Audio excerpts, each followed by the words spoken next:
Firman Tuhan hari ke-58, 27 Februari tahun 2025, Kitab Ulangan, pasal 30 ayat 19, perikop, berkat Tuhan bagi umatnya yang bertobat. Tuhan pada hari ini, di hari yang ke-58, tanggal 27 Februari tahun 2025, diambil dari Kitab Ulangan pasal 30 ayat 19 dengan perikop berkat Tuhan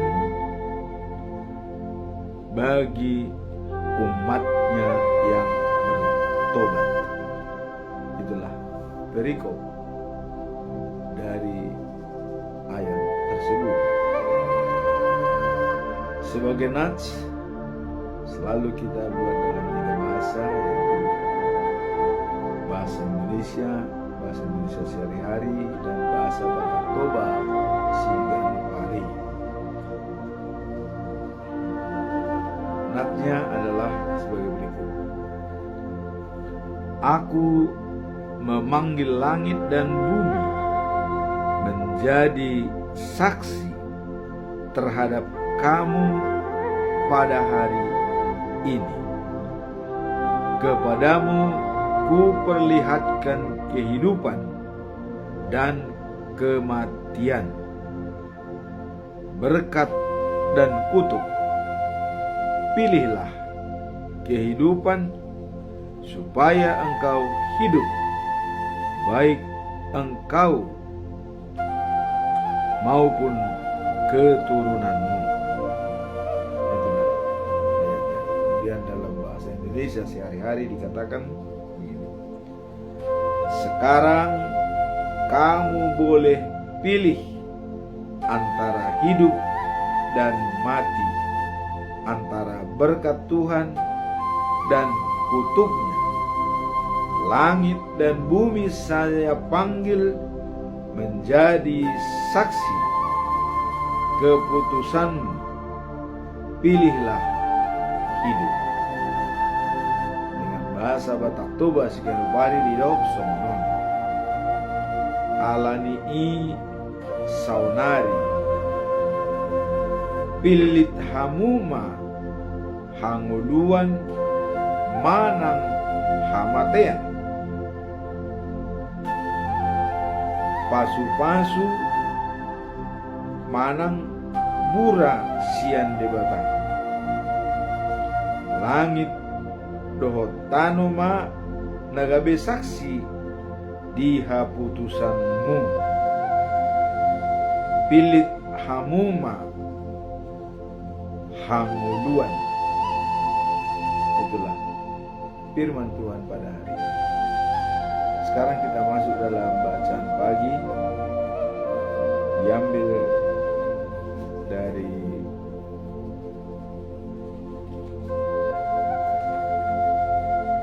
Satu Samuel pasal yang ke-8 ayat 1 sampai dengan 22 dengan perikop umat Israel meminta seorang raja. Kenapa umat Israel meminta seorang raja? Mereka ingin mencontoh bangsa-bangsa yang sudah mereka taklukkan, seperti Amori, Amon, Malek, Kanan, dan mereka semua punya raja, sudah berbentuk kerajaan.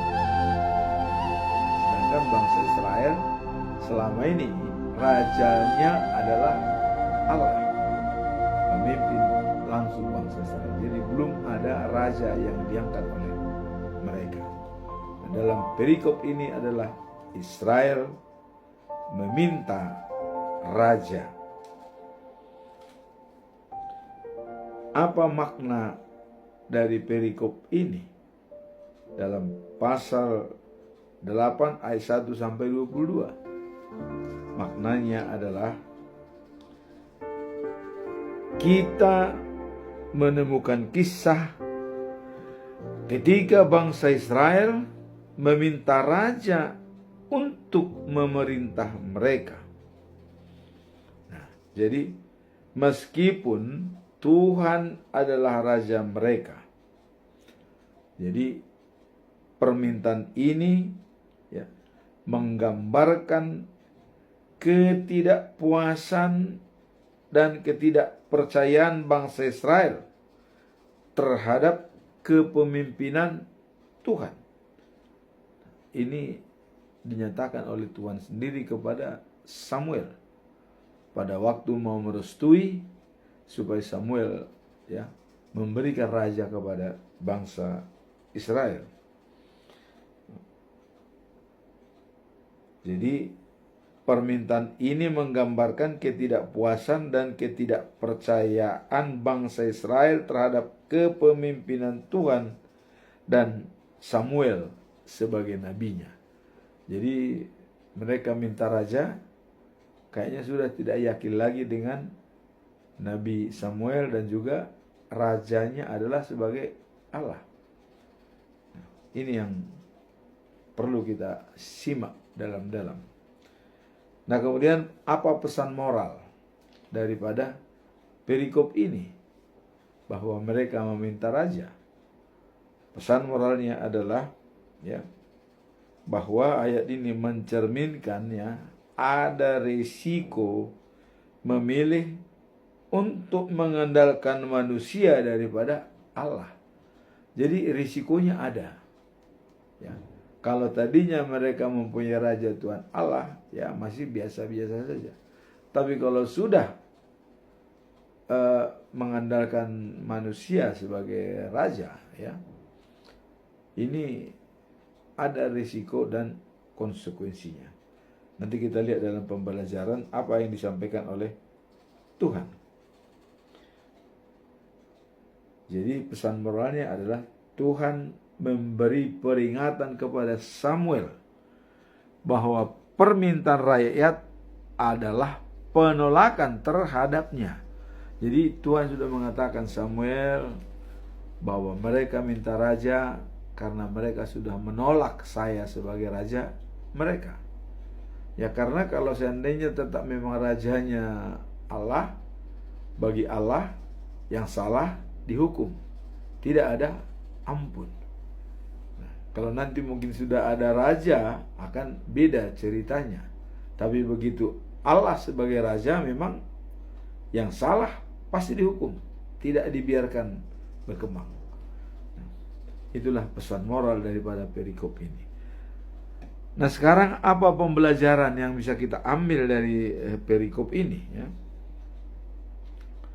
Pembelajaran yang bisa diambil adalah yang pertama, permintaan bangsa Israel secara seorang raja menurut Allah adalah penolakan mereka kepada Tuhan sebagai raja mereka. 1 Samuel pasal 8 ayat 7. Itu jelas dinyatakan menolak rajanya mereka, Tuhan. Maka mereka minta raja yang baru kepada Samuel. Nah, kemudian yang kedua ya, keputusan yang diambil Israel meminta raja kepada Samuel adalah ya keinginan duniawi. Jadi ini ada keinginan duniawi karena melihat ya tetangga-tetangganya sudah berbentuk kerajaan, mempunyai raja. Jadi ini semata-mata keinginan duniawi. Dapat ya berujung artinya menjadi konsekuensi serius. Artinya kalau sudah meminta raja, apapun risikonya harus siap diterima. Apa risikonya? Nanti kita lihat di bawah ini. Ya, artinya sudah membuat pilihan sendiri sehingga apapun yang terjadi, ya harus diturut. Nanti kita lihat syarat-syarat untuk dibentuknya raja di Yerusalem. Poin yang ketiga adalah pengarahan tidak kepada Samuel, ya. Pengarahan Tuhan kepada Samuel, keputusan memilih raja adalah sebagai berikut, ya. Jadi pengarahannya kepada Samuel, ya, pengarahan Tuhan diberikan hal sebagai berikut, ya. Memilih raja adalah sebagai seorang raja menggunakan pajak. Jadi sudah ada nanti pajak, ya, karena mereka sudah memilih raja, berarti ya aturan akan ditegakkan. Nah, kemudian keputusan yang diambil Israel meminta raja kepada Samuel adalah keinginan duniawi, dapat berujung pada konsekuensi serius. Dan yang ketiga adalah pengarahan Tuhan kepada Samuel. Jadi setelah meminta raja, maka Tuhan langsung mengarahkan kepada Samuel untuk menyampaikan kepada umat Israel, ya. Memilih raja adalah sebagai berikut. Pertama, seorang raja, ya, mengenakan pajak. Itu yang pertama. Kemudian memaksa mereka untuk bekerja. Jadi tidak ada lagi alasan, sudah membagi tugas dan ada pekerjaan untuk semua orang. Ya, dibagi tugas, tidak boleh lagi berleha-leha. Nah, kemudian mengambil hak-hak mereka. Jadi memaksa mereka untuk bekerja dan mengambil hak-hak mereka. Jadi ada semacam paksaan, ada semacam rudi, ya, karena ada target-target tertentu yang diambil. Ya, jadi itu sudah risiko. Kalau sudah punya raja, itu harus dijalankan, kata Yesus. Nah, kemudian latar belakang Israel meminta raja karena melihat bangsa-bangsa lain, ya, yang berperang dengan mereka, ya, diperlengkapi seorang raja seperti Amon, Amori, dan Kanan. Mereka ini sudah mempunyai raja. Sejak bangsa Israel tiba di tanah-tanah mereka, mereka sudah punya raja. Dan inilah yang dilihat oleh bangsa Israel, ya. Kami pun harus seperti bangsa-bangsa lain, kira-kira begitu ininya pandangan daripada bangsa Israel. Nah, kemudian yang kelima adalah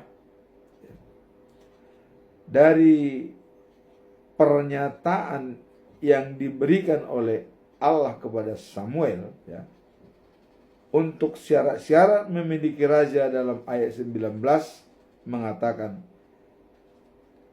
biarkanlah bagaimanapun juga kami menginginkan raja. Ini pernyataan daripada bangsa Israel.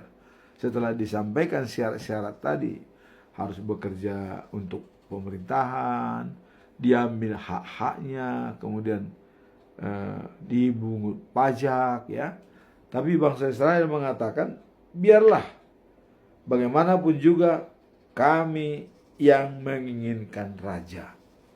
Jadi tetap tidak terbendung lagi mereka menginginkan raja. Akhirnya itu disetujui oleh Tuhan bahwa boleh meminta raja dan akan dicari raja yang tepat, siapa yang bisa menduduki tahta kerajaan tersebut, ya.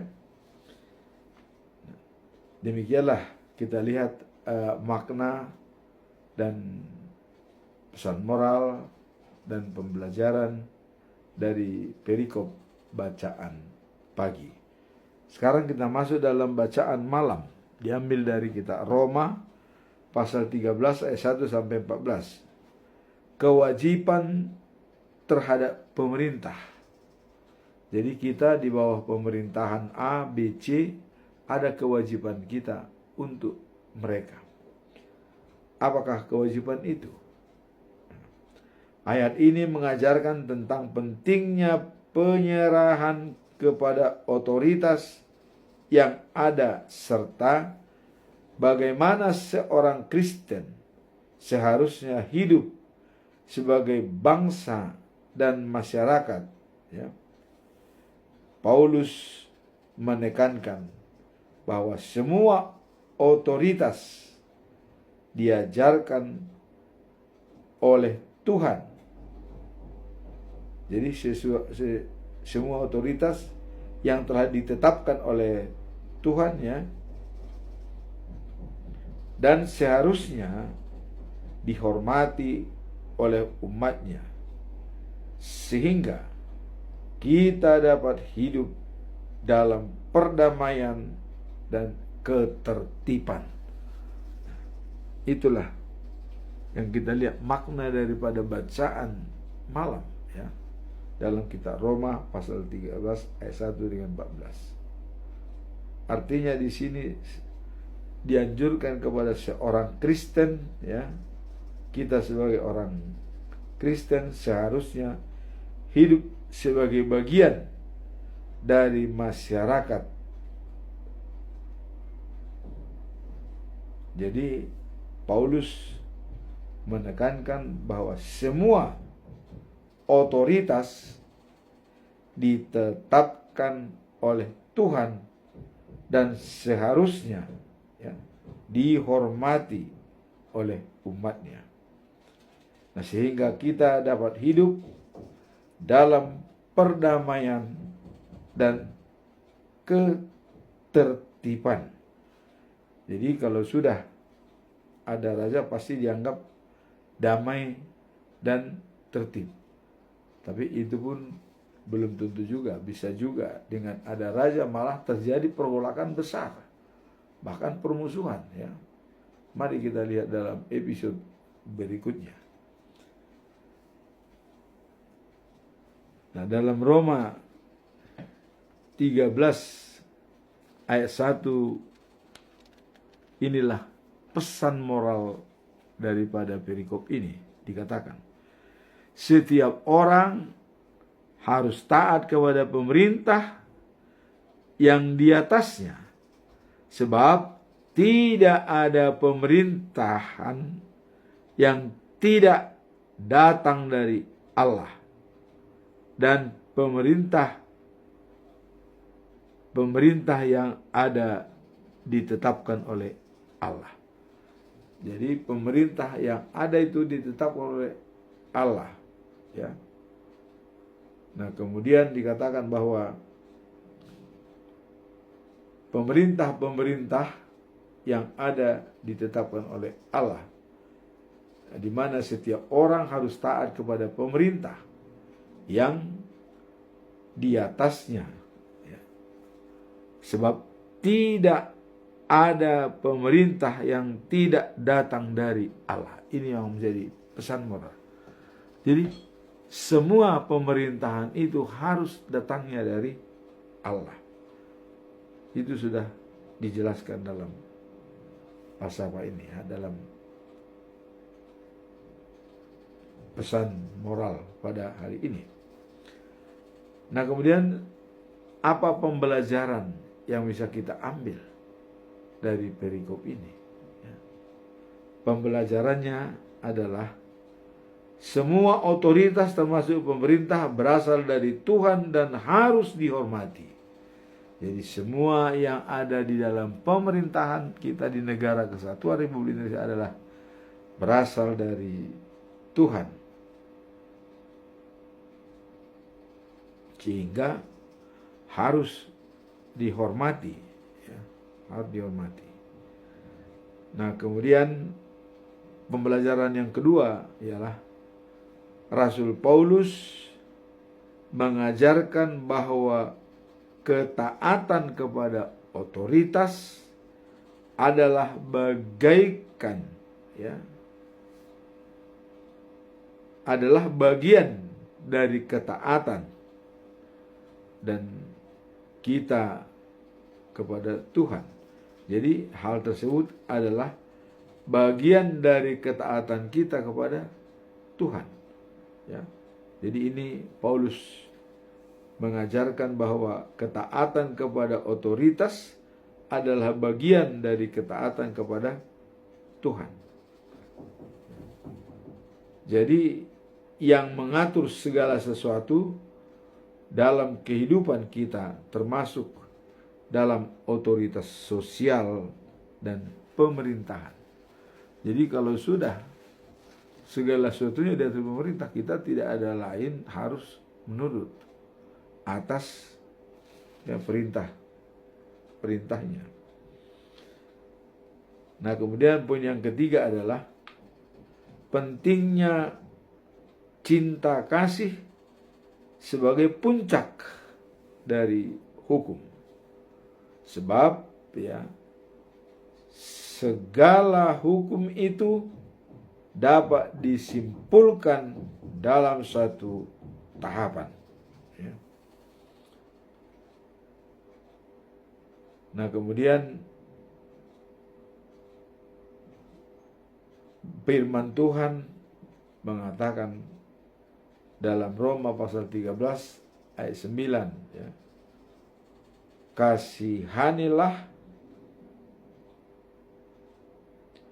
sesamamu manusia sama seperti diri sendiri. Jadi mengasihi sesama manusia sama seperti mengasihi diri sendiri. Kemudian pembelajaran yang keempat, Paulus menginstruksikan agar tunduk kepada pemerintah sebagai bagian dari ketaatan kepada Tuhan. Jadi tunduk kepada pemerintah adalah merupakan bagian dari ketaatan kita kepada Tuhan. Jadi taat kepada pemerintah dan juga ketaatan kepada Tuhan. Karena katanya adalah pemerintahan berfungsi untuk memelihara kebaikan dan keadilan. Jadi fungsi dari pemerintahan itu adalah memperbaiki keadilan dan kebenaran. Maka apa yang diajukan oleh Tuhan kita harus turut, karena itu bisa membantu kita untuk lebih eksis lagi. Nah, kemudian cinta kasih sebagai puncak dari hukum disebut dalam Roma 13 ayat 9. Maka kasihanilah sesamamu seperti dirimu sendiri. Itulah yang kita lihat dari bacaan malam, kewajiban terhadap pemerintah. Jadi poin penting bisa digarisbawahi di sini adalah bahwa kita turut kepada pemerintah itu sama dengan menurut kepada Tuhan. Sepanjang pemerintah itu adalah diurapi dan diberkati oleh Tuhan. Itulah bacaan pagi dan bacaan malam pada hari. Sekarang kita masuk dalam perikop hari ini. Dalam perikop hari ini kita lihat yang di hari ke-58, yaitu Ulangan pasal 30 ayat 17. Sekarang kamu boleh pilih antara hidup dan mati, antara berkat Tuhan dan kutuknya. Hidup dan mati, berkat atau kutuknya. Kemudian Tuhan memanggil bumi dan langit sebagai saksi atas keputusan kita. Wah, ini bukan main ya, sampai bumi dan langit menjadi saksi. Itulah pentingnya dalam pengambilan keputusan. Sekarang apa makna daripada perikop ini? Nah, sebelum kita masuk dalam makna perikop ini, kita tetap masuk dalam tujuan atau firman Tuhan pada 1 bulan Februari. Dengan topik adalah mengandalkan Tuhan sebagai sumber kekuatan dan pengharapan dalam panggilan untuk mengasihi dan menjala manusia. Jadi mengandalkan Tuhan sebagai sumber kekuatan ya dan pengharapan, itulah modal kita untuk menyampaikan firman Tuhan kepada semua orang. Nah, di sini terdapat makna ya daripada untuk ayat bulan ini, bahwa dikatakan Allah ya adalah pelindung atau perlindungan dan kekuatan yang mampu menolong kita setiap saat, hadir pada saat kita butuh. Itulah ya makna daripada pasal 46 ayat 2 yang ayat bulanan selama bulan Februari. Nah, sehingga kalau kita sudah punya perlindungan, sumber kekuatan kita adalah Tuhan dan juga adalah pengharapan, ya, kita tidak akan takut lagi apapun terjadi. Mau banjir, mau gempa bumi, gunung-gunung gemetar, atau laut pasang, tsunami, kita tidak perlu lagi takut. Kenapa? Karena Allah sebagai perlindungan dan keamanan kita. Jadi melindungi dan mengamankan dari segala cobaan yang ada. Itulah yang bisa kita pegang dalam ayat bulan ini. Ya. Sekarang kita masuk dalam perikop hari ini, ya, yaitu Ulangan pasal 30 ayat 19. Yang tadi sudah kita sebutkan bahwa antara kutuk dan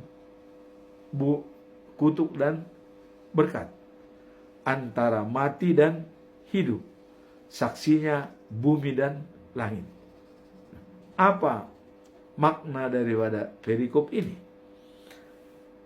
Mari kita lihat. Makna adalah dalam perikop ini Tuhan mengatakan pentingnya memilih antara hidup dan mati, berkat dan kutuk, yang menekankan tanggung jawab manusia dalam mengambil keputusan yang memengaruhi hidup mereka.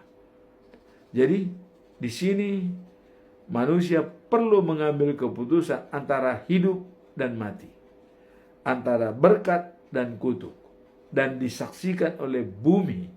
Tentu bumi sudah melihat dengan sendirinya, tapi ditekankan oleh Allah, disaksikan oleh bumi dan langit.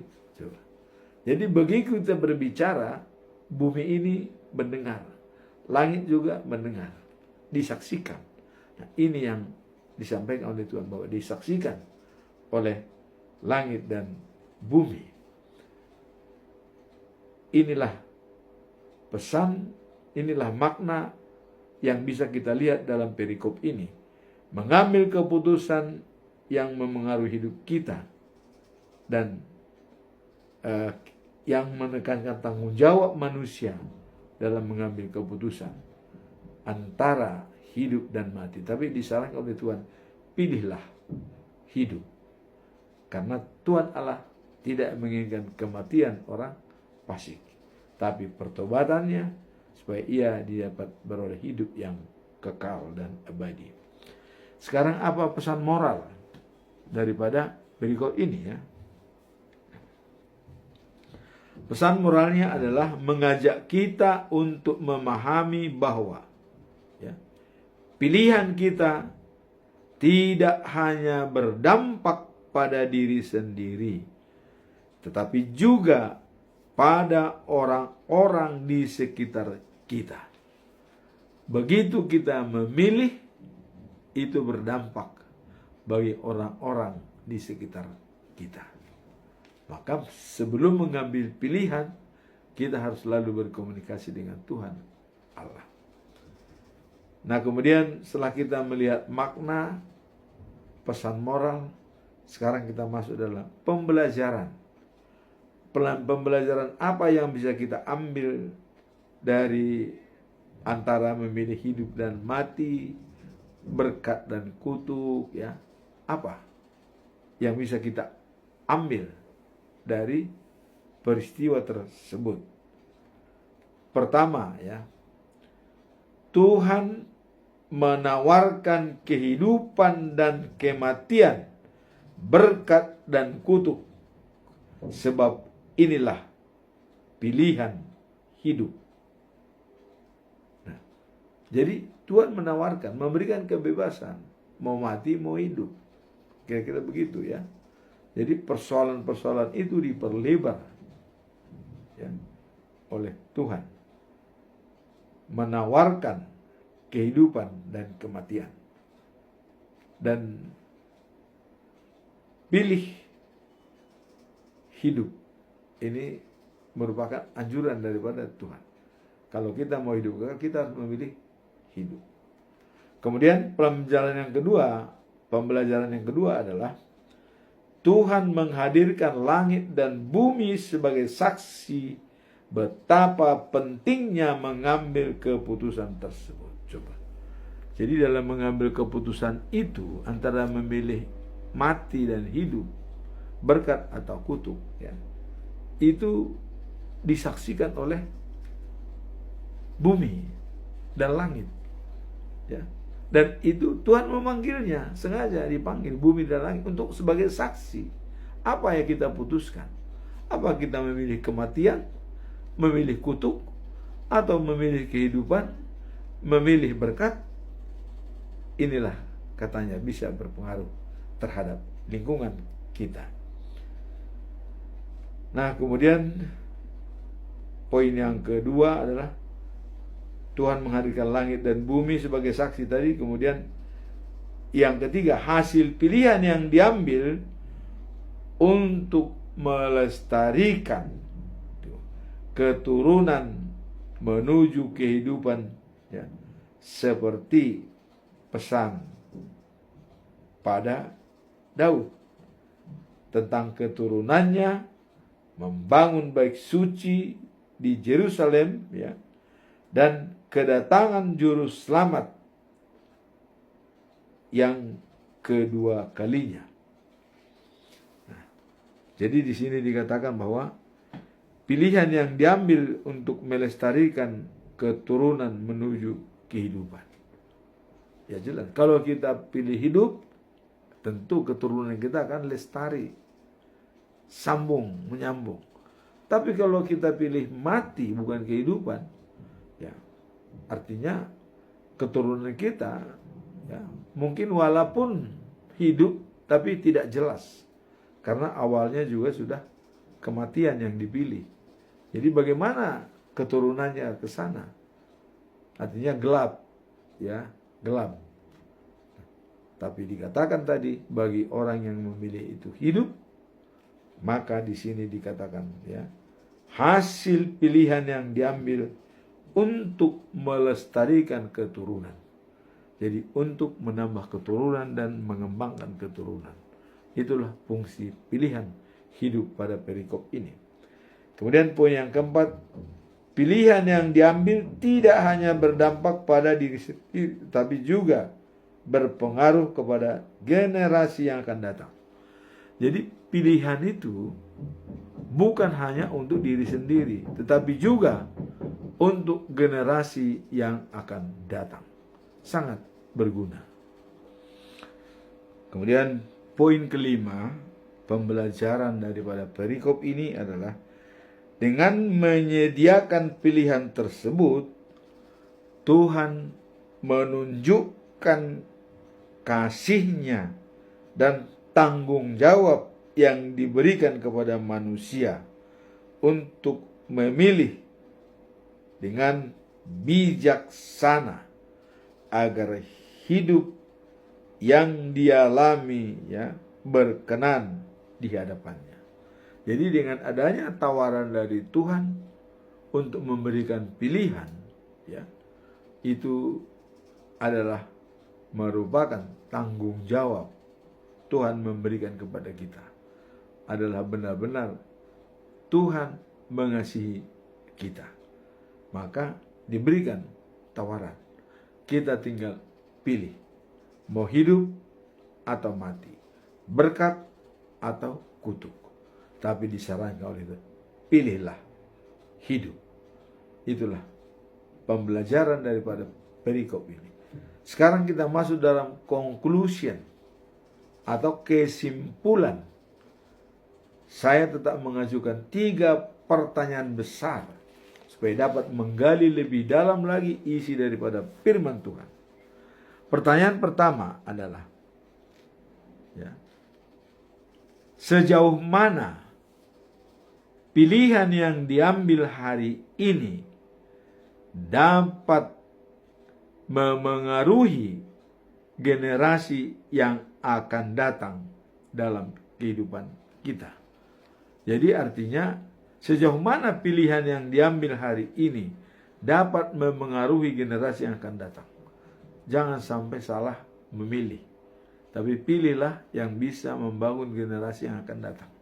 Nah, di sini dikatakan adalah pilihan yang diambil hari ini sangat berpengaruh terhadap generasi yang akan datang, terutama dalam konteks iman dan moralitas. Jadi dalam konteks iman dan moralitas atas pilihan kita hari ini itu dapat mempengaruhi. Nah, dalam Amsal 22 ayat 6 dikatakan, didiklah anakmu pada jalan yang patut baginya, maka pada masa tuanya pun ia tidak akan menyimpang dari paham itu. Ini menunjukkan pentingnya membentuk karakter dan nilai-nilai sejak diri untuk masa depan. Jadi di sini dikatakan bahwa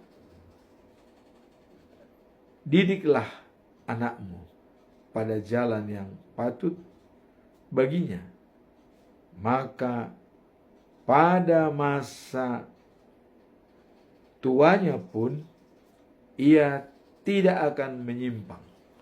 Jadi dengan adanya pilihan yang kita ambil, itu bisa menjamin daripada masa tua generasi penerus. Maka kita didiklah dengan ajaran-ajaran yang positif dan yang baik kepada anak kita. Sebagai contoh pentingnya membentuk karakter dan nilai-nilai sejak dini untuk masa depan. Misalnya pada saat anak-anak kita terpuruk dalam belajarnya di sekolah, kita perlu mengingatkan mereka khusus alam bawah sadarnya, pikiran dan juga otak dan jantungnya, supaya mereka tetap merasakan penyertaan Tuhan dalam hidupnya. Karena alam bawah sadar itu dikendalikan oleh Tuhan. Jadi untuk mendidik pun pada anak-anak harus dibarengi dengan bahwa alam sadar harus dikelola dengan baik, karena Tuhan sendiri yang akan mengolahnya, menjalankannya. Kita tidak tahu bagaimana bisa beroperasi jantung, hati, dan juga otak. Kemudian dalam mendidik anak kita, mungkin kita perlu membawa wawasan mereka lebih luas. Misalnya, kita bisa mengutip apa yang disampaikan oleh Mahatma Gandhi. Kalau kita baca dalam tulisan Stephen Covey ya, bahwa tulisan Mahatma Gandhi dalam Prinsip Center Leadership ya, bukunya Stephen Covey, itu dikatakan ada 7 dosa besar manusia yang perlu mungkin ini dipelajari oleh anak didik kita supaya mereka kita wariskan yang terbaik. Yang pertama dikatakan adalah kekayaan tanpa bekerja. Jadi kalau kekayaan tanpa bekerja ini pasti orang ya jadi kaya dan tidak jelas sumbernya dari mana. Banyak hal-hal seperti itu ya, menghalalkan atau membuat ya, menghalalkan segala cara untuk mencari keuntungan sebesar-besarnya. Itulah dikatakan bahwa kekayaan tanpa bekerja, dia tidak jelas sumber uangnya dari mana. Tahu kaya, tahu banyak uang ya. Nah kemudian yang kedua dikatakan adalah kenikmatan tanpa suara hati. Nah ini orang yang belum matang, egois dan tamak ya. Nah selalu orang yang ingin kenikmatan itu, pola pikirnya selalu demikian ya. Dia berpikir apa manfaatnya bagi saya. Jadi kalau tidak ada manfaatnya dia seolah-olah tidak peduli. Nah kemudian yang kedua, apakah ini menyenangkan hati saya? Kalau tidak, ya sorry, tidak mau. Nah yang ketiga adalah apakah ini memudahkan saya? Jadi ini jelas kadang-kadang ya, dalam Alkitab pun ada contoh seperti ini. Itu kenikmatannya tanpa suara hati. Seperti Raja Ahab menguasai kebun anggur Nabot, menciptakan saksi palsu, membohong oleh Isabella sehingga Nabot dibunuh, hartanya diambil. Inilah kenikmatan tanpa suara hati. Dia mau menikmati harta tapi tidak ada suara hatinya. Dia mengorbankan orang lain. Kalau dalam istilah manajemen, forklift thinking ya. Ya seperti katak diinjak loncat untuk mencapai tujuannya. Jangan sampai seperti itu. Nah kemudian yang ketiga dikatakan oleh Mahatma Gandhi adalah pengetahuan tanpa karakter. Nah ini sering terjadi, orang memberikan kepada anaknya ya canggih, misalnya saat ini udah HP ya, canggih teknologi, tapi dia belum sampai ilmunya. Ini namanya pengetahuan tanpa karakter. Karakternya belum mampu menyerap apa yang diberikan oleh orang tua, hanya untuk menyenangkan hatinya, menonton mungkin film anak-anak supaya bisa makan. Ini salah besar. Ini tidak mendidik. Pengetahuan tanpa karakter. Atau sama dengan seperti orang diberikan sama dia mobil yang bagus, yang sport ya, yang berkecepatan tinggi, tapi dia adalah narkoba. Coba itu. Jadi di sini boleh dikatakan ya, pengetahuan tanpa karakter ya. Nah kemudian yang keempat adalah perdagangan tanpa moralitas, bisnis tanpa etika. Nah, contoh ini, ada seorang direktur etika pada perusahaan, dia keluar dari perusahaan itu dengan menanggung risiko tidak dapat gaji. Kenapa? Karena perusahaan itu tidak punya etika. Ya, dia hanya mementingkan produk, tapi tidak memperhatikan kemampuan untuk produk. Contoh misalnya, mempekerjakan orang, kerja paksa, kerja rodi, dapat untung sebesar-besarnya, tapi kemampuan untuk memproduksi tersebut, yaitu karyawannya, tidak diperhatikan. Inilah yang dikatakan perdagangan tanpa moralitas. Dan dosa kelima menurut Mahatma Gandhi adalah ilmu pengetahuan tanpa kemanusiaan. Apa contohnya? Seperti pabrik narkoba, ya, meraih keuntungan yang besar sampai miliaran per hari, tapi adalah merusak generasi muda yang mengkonsumsinya. Itulah dikatakan ilmu pengetahuan tanpa kemanusiaan. Nah, sehingga terjadi di sana adalah manusia melawan kemanusiaan, ya. Manusia melawan kemanusiaan. Yang keenam dikatakan adalah agama tanpa pengorbanan. Ini sering terjadi.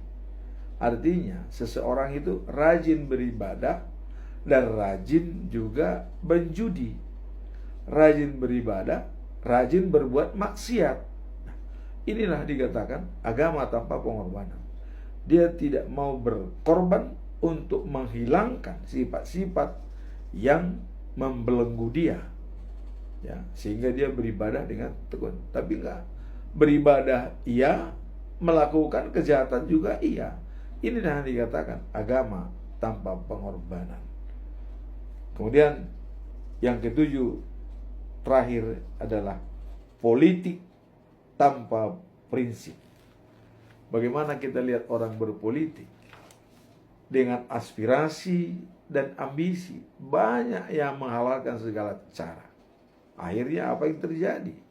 Kita lihat setelah bupati pensiun, gubernur pensiun, dia terjerat dengan korupsi. Pada saat dia menjabat, tidak begitu terlihat. Tapi begitu dia tidak pejabat lagi, itu terbongkar. Dibongkar oleh KPK. Nah, itulah dikatakan politik, ya, tanpa prinsip, tanpa nilai, tidak mendahulukan nilai-nilai. Artinya dia tidak memakai utara sejati yang harus dipakai. Dia terlena. Nah, itulah kita lihat dalam hal ini. Maka mendidik anak sangat-sangat penting dalam situasi yang sangat kita butuhkan. Nah, dalam Alkitab dikatakan, ya,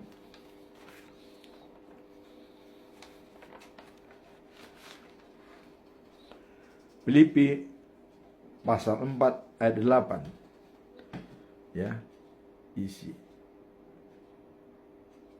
pikiranmu hal-hal, ya, bernilai dan patut dipuji. Nah, jadi ibadah sejati, ya, dikatakan oleh Dalai Lama itu berasal dari pengembangan cinta dan belas kasihan terhadap segenap makhluk. Jadi ini dikuatkan dalam 1 Yohanes pasal 4 ayat 8 bahwa Allah itu adalah kasih, ya. Barang siapa tidak mengenal kasih, tidak mengenal Allah. Barang siapa tidak memiliki kasih, tidak mengenal Allah. Nah, kemudian dalam Filipi pasal 4 ayat 8 dikatakan, isilah pikiranmu hal-hal yang bernilai dan patut dipuji. Apa yang bernilai? Hal-hal yang benar, hal-hal yang terhormat, hal-hal yang adil, ya, murni, manis, dan baik. Itulah yang kita isi dalam pikiran kita, sehingga kita dapat eksis dalam situasi yang sulit. Kemudian pertanyaan yang kedua, apa langkah praktis yang bisa diambil untuk membuat pilihan yang lebih bijaksana dalam kehidupan sehari-hari. Apa langkah praktis? Langkah membuat pilihan yang lebih bijaksana dalam kehidupan sehari-hari adalah penting bagi kita untuk mengandalkan hikmat yang berasal dari Tuhan serta prinsip-prinsip yang diajarkan dalam kitab suci. Itulah langkah-langkah yang kita ambil. Artinya, caranya kita selalu mengambil waktu untuk berdoa dan merenung setiap keputusan dapat membantu kita untuk lebih memahami kehendak Tuhan Allah dalam kehidupan sehari-hari. Itulah yang bisa kita pegang, mengandalkan hikmat yang berasal dari Allah serta menggunakan prinsip-prinsip yang diajarkan dalam kitab suci. Prinsip karakter Tuhan, kasih, selalu mengacu kepada kasih. Nah, dalam Amsal 3 ayat yang ke-5 sampai dengan 6 dikatakan bahwa percayalah kepada Tuhan dengan segenap hatimu dan janganlah bersandar kepada pengertianmu sendiri.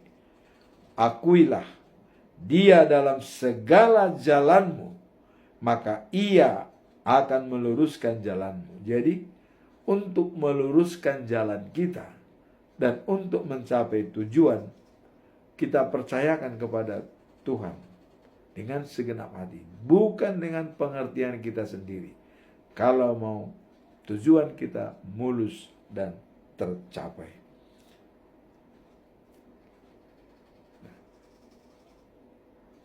Kemudian kita lihat dalam hal ini adalah perbuatan yang baik yang menjadi ukuran kita, langkah yang praktis yang bisa kita ambil. Seperti kalau kita tidak bisa membantu orang lain, minimum tidak menusahkannya. Inilah dalam kehidupan sehari-hari yang bisa kita implementasikan dalam pergaulan di lingkungan kita. Kalau kita tidak bisa membantu, minimum tidak menyusahkan mereka. Nah, kemudian yang ketiga, pertanyaan yang ketiga adalah bagaimana cara mengidentifikasi suara Tuhan dalam proses pengambilan keputusan di tengah berbagai pilihan yang ada. Bagaimana cara mengidentifikasi suara Tuhan? Di sini dikatakan bahwa dalam pengambilan keputusan penting bagi kita untuk dapat mendengarkan dan mengidentifikasi suara Tuhan di tempat berbagai pilihan yang ada. Sebagai umat Kristen, kita percaya bahwa Tuhan senantiasa berbicara kepada kita. Firman-Nya dan kebijakannya dalam bimbingan Roh Kudus. Jadi melalui firman-Nya dan kebijaksananya dan juga bimbingan Roh Kudus, itulah cara mengidentifikasi suara Tuhan. Relung-relung sunyi hidup ini kita mendengarkan suara Tuhan. Tidak terlena atau terpengaruh oleh situasi dan kondisi, tapi kita lebih mengutamakan firman Tuhan dan kebijaksanaan Tuhan, bahwa hikmat adalah sumbernya dari Tuhan. Maka kita harus berhikmat dalam setiap mengambil keputusan. Nah, kemudian dalam Alkitab dikatakan dalam 2 Timotius pasal 3 ayat 16 sampai 17 berdoa dengan sungguh-sungguh meminta bimbingannya ya, sebelum mengambil keputusan adalah langkah yang penting. Jadi berdoa dan meminta bimbingannya sebelum kita mengambil keputusan, itulah langkah yang penting. Nah, kemudian kita diajarkan untuk mengerahkan segala jalan kita kepada Tuhan dan mempercayakannya, dan juga penting untuk mendengarkan nasihat dari orang-orang yang memiliki kebijaksanaan rohani dan pengalaman dalam iman, dan ya, memperhatikan bagaimana Tuhan bekerja di sekitar kita, bisa jadi melalui tanda-tanda yang diberikan. Jadi kita bisa belajar dari pengalaman orang, cara dia bertindak, cara dia membimbing, itu bisa menjadi tanda bagi kita untuk mengambil keputusan. Sehingga apa yang kita ambil tidak salah memilih. Demikianlah firman Tuhan pada hari ini, yaitu pilihan ditawarkan oleh Tuhan antara hidup dan mati, berkat dan kutuk, dan saksinya bumi dan langit sebagai saksi. Bumi, kita berada di dalam bumi dan di bawah kolong langit, dan Tuhan mengatakan itu dipanggil menjadi saksi untuk mengambil keputusan yang kita ambil. Jadi kita tidak sembarangan dalam mengambil keputusan. Saksinya adalah bumi dan langit, untuk hidup atau mati, berkat atau kutuk. Demikianlah firman Tuhan, semoga bermanfaat. Tuhan memberkati.